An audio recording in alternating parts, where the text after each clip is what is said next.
কলকাতায় বৃষ্টির জল জমে গেলে উত্তরপ্রদেশকে বিহারকে দোষ দেন মমতা ব্যানার্জি। আরামবাগ বর্ধমানে বন্যা হলে তখন ডিভিসিকে ঝাড়খণ্ডকে দোষ দেন। এখন উত্তরবাংলায় খাল নদী উপচে পড়েছে, বাড়িঘর ভেসে যাচ্ছে, কাকে দোষ দেবেন জানি না। একদিন ম্যানমেড ছিল, এটা কি ওমেন মেড বন্যা হচ্ছে? হাহাকার, সমস্ত খাল বুঝে যাচ্ছে, বাড়িঘর করে লোকে বসে যাচ্ছে, পরিষ্কার করা হয় না। উনি ভেবেছেন হয়তো পশ্চিমবাংলায় বৃষ্টি হবে না, যেই বৃষ্টি হয়েছে এবারে ভয়ঙ্কর পরিস্থিতি। আর উনি এখানে ঢাক বাজাচ্ছেন, কার্নিভেল করছেন, নাচ গান হচ্ছে, উত্তরবাংলার লোক ভেসে যাচ্ছে, বাংলাদেশে চলে যাচ্ছে। আর এখানে গানের বন্যা বইছে, আনন্দের বন্যা বইছে। উত্তরবাংলার লোক এই জন্যই বললে যে আমাদেরকে কেউ দেখে না, সরকার দেখে না, তাদের মনের যে অভিমান, আর সেটা আবার প্রমাণিত হলো। এখন তো গিয়ে আর কি হবে, ছবি তোলা ছাড়া?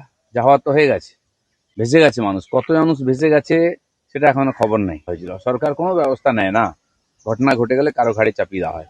আমি জানি না, হয়তো উনি খুঁজতে যাচ্ছেন কাকে বলির পাঁঠা বানাবেন, তার ঘাড়ে চাপাবেন দোষটা। বাংলার এনডিআরএফ টিমই তৈরি হলো না, উড়িষ্যা থেকে ধার নিয়ে আসতে হয় আমাদেরকে। কেন? 15 বছর এরকম অজুহাত দিয়ে অন্যের ঘাড়ে দোষ চাপিয়ে উনি চালিয়ে দিলেন। যাও আগে অবস্থা ভালো ছিল, এখন তার চেয়ে খারাপ হয়ে গেল।